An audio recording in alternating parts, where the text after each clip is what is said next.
This podcast is developed by BridgeBio to educate ourselves and the public about living with a rare disease. Since our guests aren't scripted and are free to speak their minds, their views and opinions don't necessarily reflect the views and policy of BridgeBio Pharma. Now, we hope you enjoy the podcast.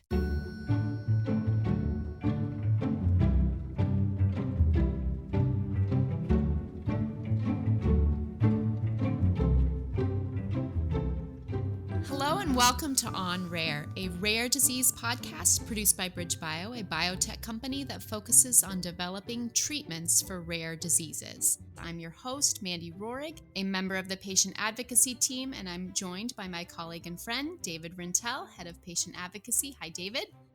Hi, Mandy. I'm really looking forward to talking with Effie again. We recorded part one of this podcast at the Global Genes meeting in San Diego. Greatly looking forward to hearing more from her. She is dynamic, friendly, genuine. She is truly an expert and a leader in the rare disease community. And we look forward to hearing a bit more about her podcast. We're so delighted to have Effie Parks back. Effie is the host of Once Upon a Gene. She is a rare mom and a rare advocate. Effie, you're a pro at this, so I'm going to ask you to introduce yourself. Oh my gosh, so good to talk to you again. Thank you so much for having me on the show. I'm so honored to be on BridgeBio on Rare. My name is Effie Parks. I live in Seattle, Washington with my husband and my two kiddos. I have a 7-year-old son named Ford who was born with a rare neurodevelopmental disorder called CTNNB1 syndrome. It was a random de novo mutation, so it was nothing any of us had ever imagined or expected, and it was a very traumatic entrance into motherhood. As time went on, after having this sick, sweet little baby, I realized that I had been so isolated and I was so separated from everyone I knew, and the gaps between my children and theirs were gaping. And I realized that I had to find my people because I love people, and I was definitely not feeling connected to anyone anymore. So I did a lot of digging. I spent thousands and millions of hours in the car going to appointments, and I would Google everything I could with the words rare disease, disability, and I found the magical world of podcasts. I could consume it at my own pace, and it changed my life. And I knew I had to be a part of that conversation because everything was so disjointed and I didn't really find my fit. So I figured out how to make a podcast. I call it Once Upon a Gene, and it's a place where I share my story and I provide a place for other rare disease families, clinicians, and researchers and patients to tell theirs so we can all learn from each other and build relationships. Effie, wow. Effie, that's You were reading that. So funny. So, Effie, during part one, we heard your history of being a small business owner, of having a salon, meeting your husband, producing a wonderful little boy named Ford, learning that he has CTNNB1, and struggling to make connections with people who understood what your life was like. I love hearing the part about listening to the podcast of the two disabled dudes where you found folks who understood your life and you contacted them and said, "You're my new best friends." So I found these amazing dudes, Sean and Kyle. They both live with Friedreich's ataxia, and I just binged their show. Something I've done since having Ford especially is just walking. I would just walk and walk and walk and walk and walk with him. And so I had them in my headphones, and when I would do my dishes, and I would just listen to them, and then all of a sudden all their episodes were gone, and that's when I messaged them. And I worked in the salon, like I said, and so I kind of dropped the idea with a few of my friends when I was doing their hair and mentioning that I think I want to start a podcast. Is that bananas? So many of them were like, Effie, oh my gosh, that would be so cool. And then they all sort of offered to help in one way or another. And I have to shout out to my friend, London Dewey. She's actually a graphic designer at Starbucks here. And she makes all the art for my podcast. And she's done that since day one. And she said, I want to do this for you. Whenever you start your podcast, it's going to be so important. And then other people were just like, yeah, I'll help you. Hey, I know what microphone to use. You should use this. And everybody just kind of gave me all of these random bits of help. But then ultimately, I literally just Googled, how do I make a podcast? And I was like, okay, I need to record it. I need some headphones and I need a microphone. You can keep it pretty simple and pretty bare bones if you really want to start a podcast, which I did. And that's how I started it. And quite frankly, I've kept it pretty bare bones, believe it or not. I just taught myself how to do it. I just taught myself how to kind of get it out there and distribute it. And thankfully, London made me look pretty with all of her designs. So I looked pretty legit coming out of the gate. You may think it's simple, Effie. You have your business, you have a child living with a rare disease, you have a family, you're already very, very busy. And here it is, you start a podcast pretty much on your own. You had London to back you up and you had the support of your friends and clients, but Googling how to start a podcast, that is, I have to say, that is really impressive. Thank you. Because we didn't.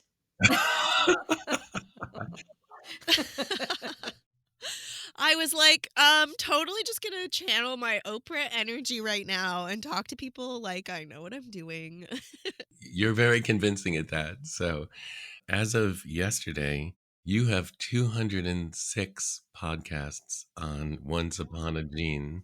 206. So Amy Brooks, our producer, is on with us. Yes, and I'm talking to you now, Amy. I know where this is going. Effie produces a podcast every week. I can barely get this done once a month, so God bless you. Jeez. Poor Amy. That does not include the episode that occurs every other week. So if you add those in, you produce then Okay, I get the message. 1.5 per week, and you've produced 300 podcasts, Effie. So thank you. Halloween was our 4-year anniversary. So happy birthday to Once Upon a Gene. Really, really. So incredible. And all of this, it's a great website. It was started in late 2019, right before the start of the global pandemic. So the other part of this accomplishment is you did this all when everything was so difficult to accomplish. Another real achievement. Thank you. Yeah, it was before there were other podcasts like mine, really, because all of a sudden podcasts became more mainstream and flooded, right? Because everyone was bored and at home starting podcasts. So a bunch of other podcasts similar to mine popped up, a few months later, which was great. It was easier to find people at home available to make podcasts because nobody was leaving. So I guess that was helpful. So. Yeah, exactly. So, what is your method? What is your secret sauce in doing interviews? Well, I might have mentioned it earlier that it's kind of the wild, wild west. So I'm not like Amy and I'm not super organized and I don't have a bunch of plans. What I ask is what message that they want to give to our listeners. Like, what are they trying to teach them? What resource are they leaving them? What message do they want in their heart? So I let the guests sort of decide that before we record. And then obviously I noodle it around all week of what I want to talk about. And I might have a little guide sometimes, especially if I'm talking to someone really smart, like Wendy Chung or something. I also just let them talk, as in I want to listen to what they have to say, as long as there is an awkward silence after them, because if you let them have a pause for a second and you jump right in because that's kind of natural, they'll stop that thought. But if you just let it linger for a little longer, they usually go deeper into a story and then you kind of get the goods, especially if they feel like, oh no, it's quiet, it's silent.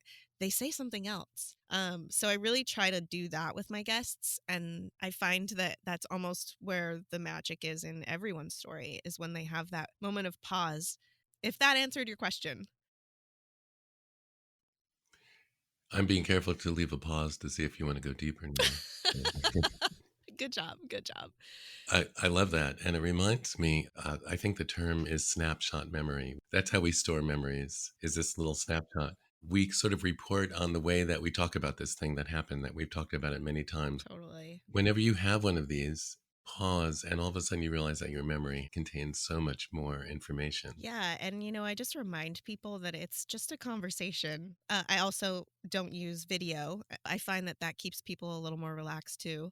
I just really want people to know that what they're doing is casting out a lifeline somewhere for someone else. And I think when people know that they're providing something of value to people who need it somewhere at some point in their life, that they really kind of feel empowered. Yeah.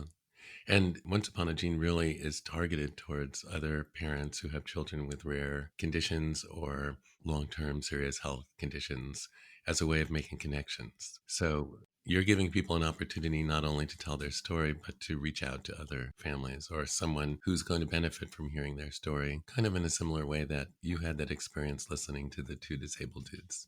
Yeah, absolutely. To cast out those lines and to find your people and to figure out a way to maybe use that and to maybe take action from it in some way.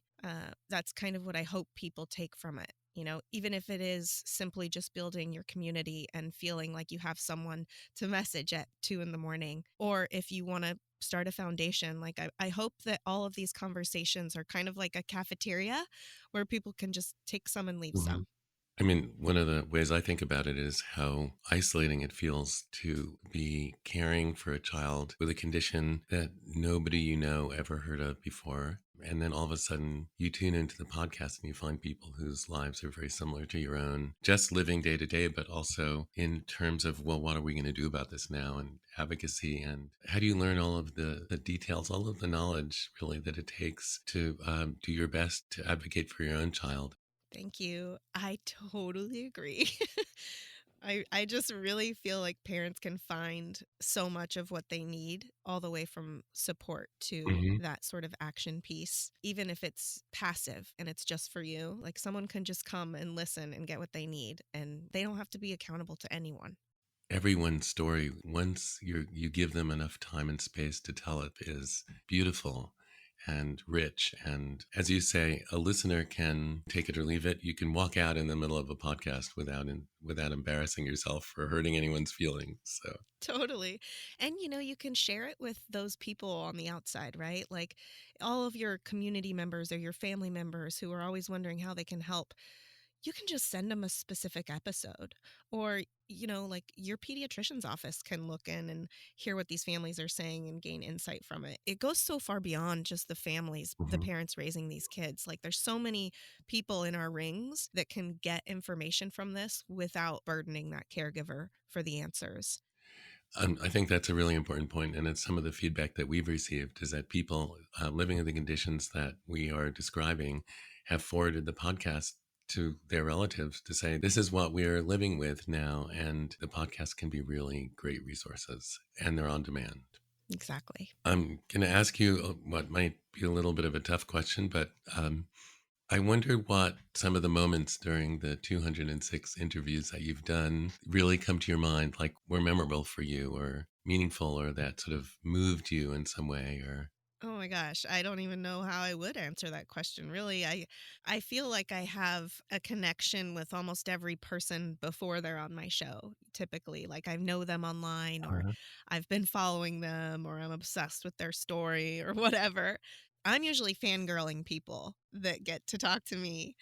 I always learn something, which I love, whether it's like an actual hack, for like a wheelchair, or whether it's just something about their child. Like, I love seeing people's day to day and how totally similar it is to mine. Even when you have these moments where you feel alone, still, we're all doing the same things. And I find it kind of funny that we're probably having some of the same conversations with our partners at home about the feeding tube. I always also find that people are so excited when it's done. That some of them start so nervous and they're like, I don't have anything to add. I don't know why you even asked me to be here.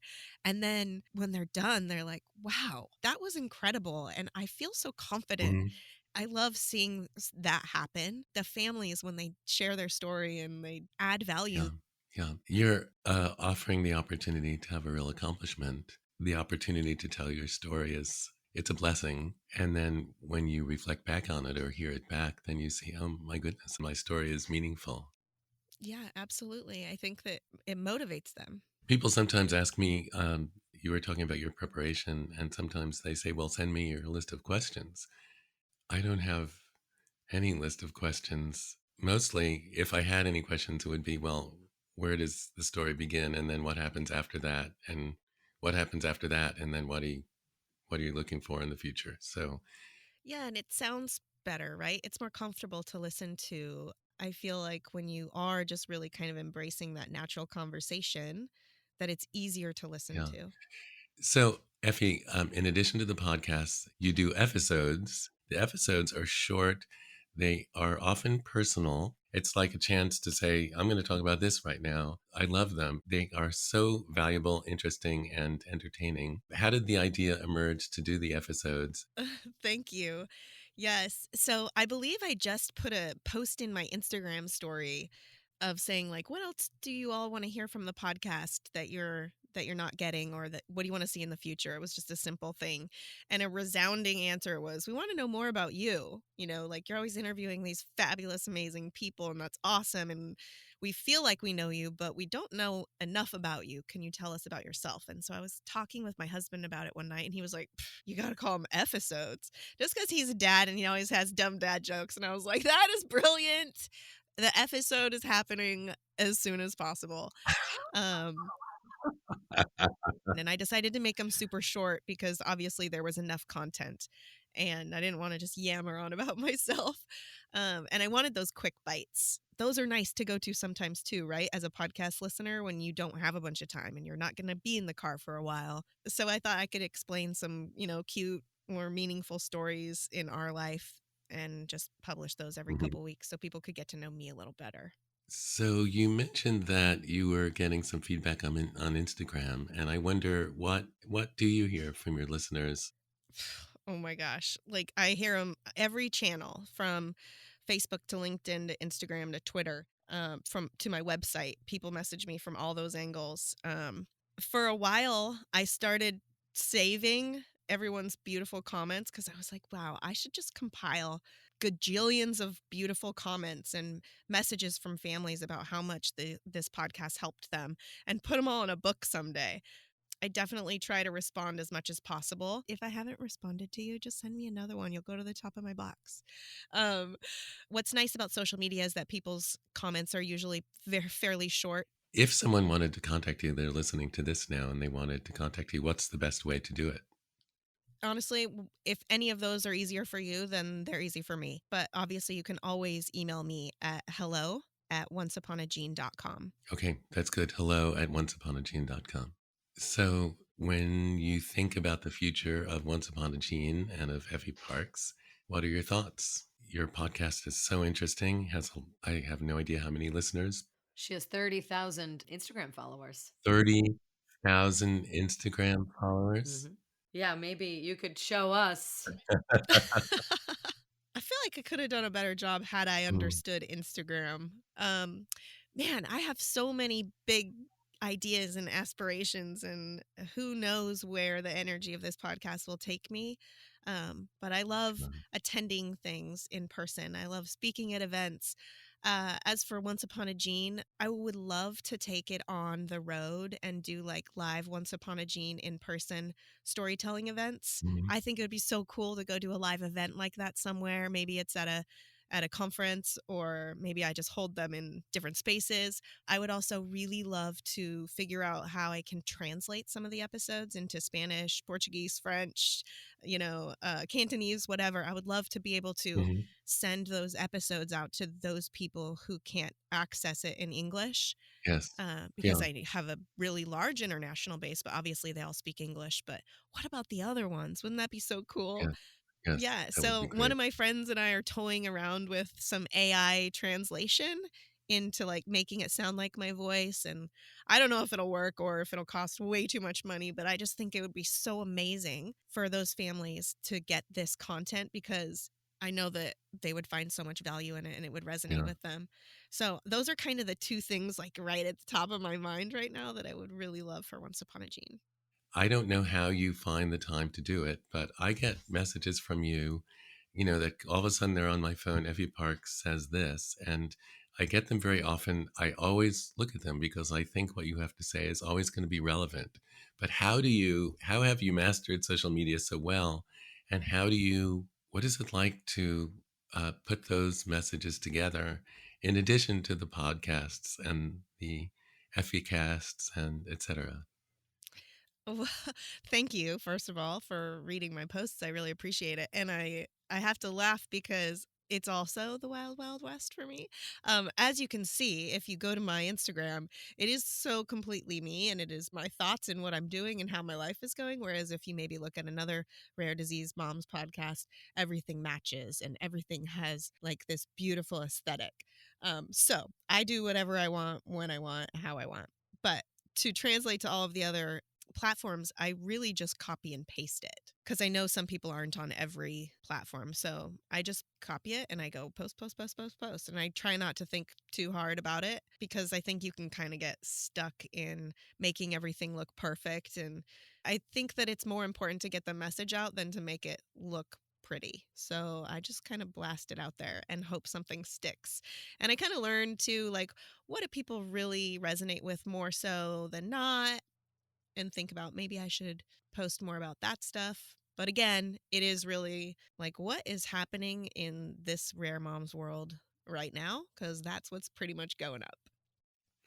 I like your wild, wild west mentality. It's real. You live in the West, so it fits, although Seattle is wild in maybe other ways than the Wild West used to be. But the Wild Wild West means that you just give it a try, right? Even though you didn't know how to do it before, you give it a go and you learn how to do it as you go. So, and you did really answer my question very well: is how do you come up with them? Is it's what's relevant and what is rising to the top of a rare mom's life.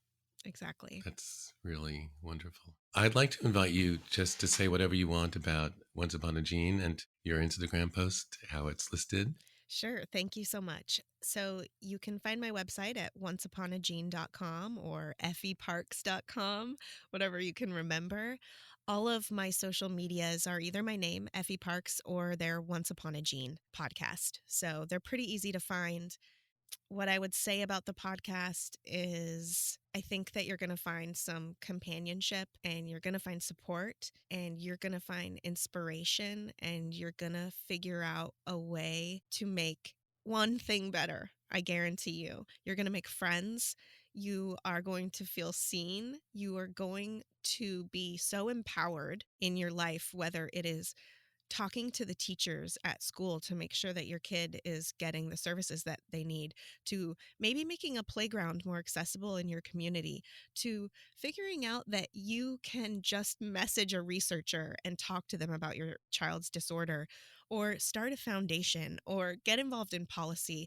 Like whatever speaks to you, I would encourage you to just poke around. You don't have to go in order. You can even search by keywords in the podcast app.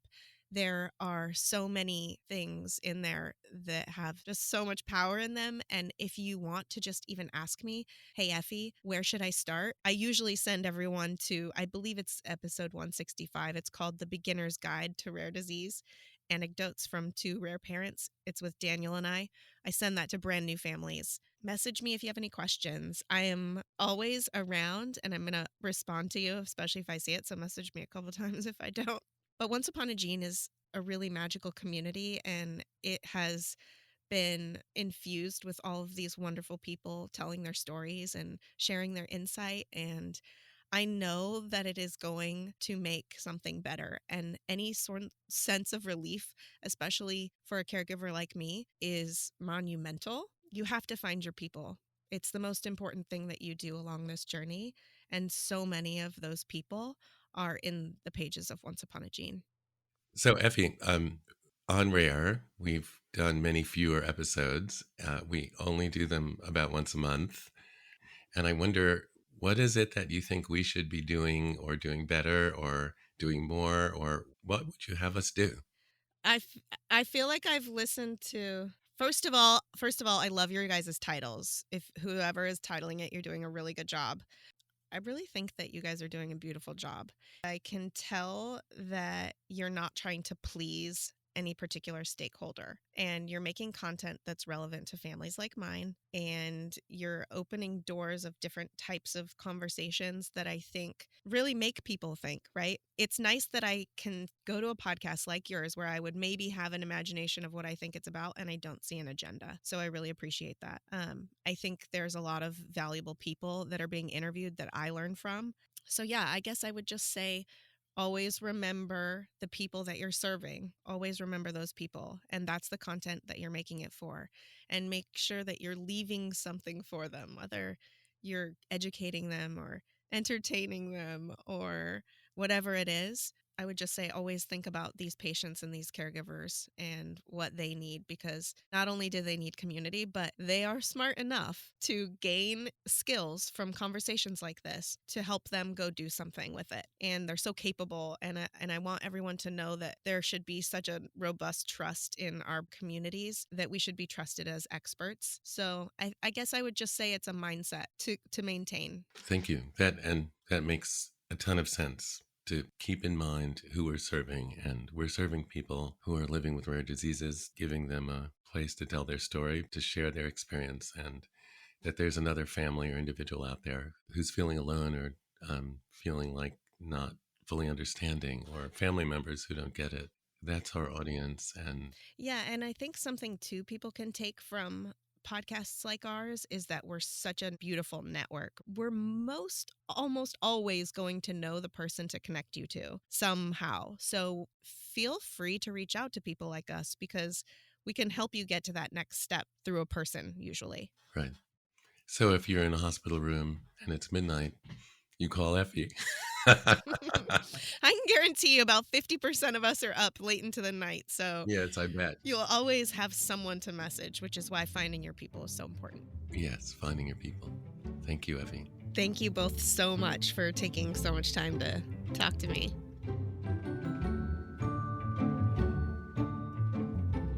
Effie reminded us that the whole point of these podcasts, both Once Upon a Gene and On Rare, is to connect people, to connect communities, and connections were made today. Yes. Early in the conversation, David, when you and Effie were talking about how she developed this and like what was her secret sauce, and essentially she said it was the Wild West, right? She didn't have a script. It made me really think that just like there's no roadmap for parenthood, there's no script for rare disease, and there's certainly no script for parents of children with rare diseases, that similar to her podcast, she linked arms with these communities to create a path and a roadmap. I just think it was really beautiful how she's bringing individuals and families together. I agree with you, Mandy. I think if we were to summarize the second part of our interview with Effie, we could just use her words, which is, you have to find your people. She created the podcast to help people find their people, and their people are other parents who have a child with a rare disorder.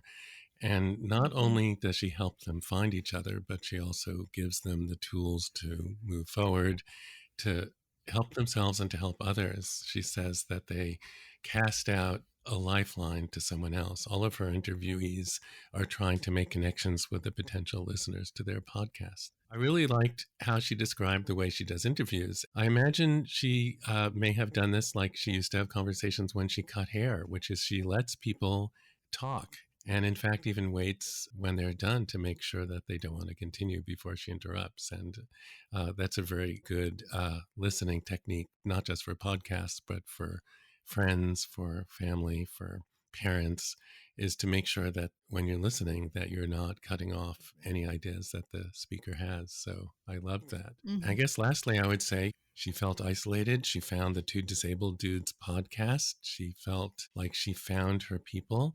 And then Daniel DeFabio found her, and the rest is history. Once Upon a Gene has become a meeting place for parents with rare conditions. Effie is a wonderful, inspiring leader for this rare disease community. And I think what she said about allowing that silence allows those stories to emerge. I listened to that episode, kind of the how-to manual for parents with a child who's newly diagnosed with a rare disease, which is an interview with Daniel DeFabio. I want to recommend it to anyone in the rare disease community. It just offers so much guidance to people who are feeling lost after the diagnosis. So I strongly recommend episode 165 of Once Upon a Gene. While I'm recommending Two Disabled Dudes podcast And really, I just think that Effie raises the bar for us and for other podcasters in rare diseases. Yeah, I think it's beautiful. Follow Effie Parks on social media, and there you're going to see videos of Effie and her family loving and caring for Ford, and you get to hear his exuberant laughter. It is really sweet. And here it is. And I hope it gives you as much joy as it gives us.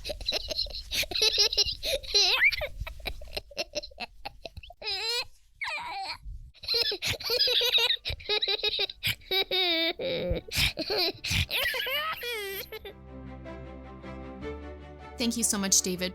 Thanks to Effie for all of the time that you spent with us, both at Global Genes and for this interview. A very special thanks to our producer, Amy Brooks. If you liked this podcast, please subscribe, and I would really encourage you to check out Once Upon a Gene, where you find your podcasts. If you have any suggestions or comments, please write us at onrare@bridgebio.com. Thanks again for listening. We hope you'll join us for our next conversation on Rare.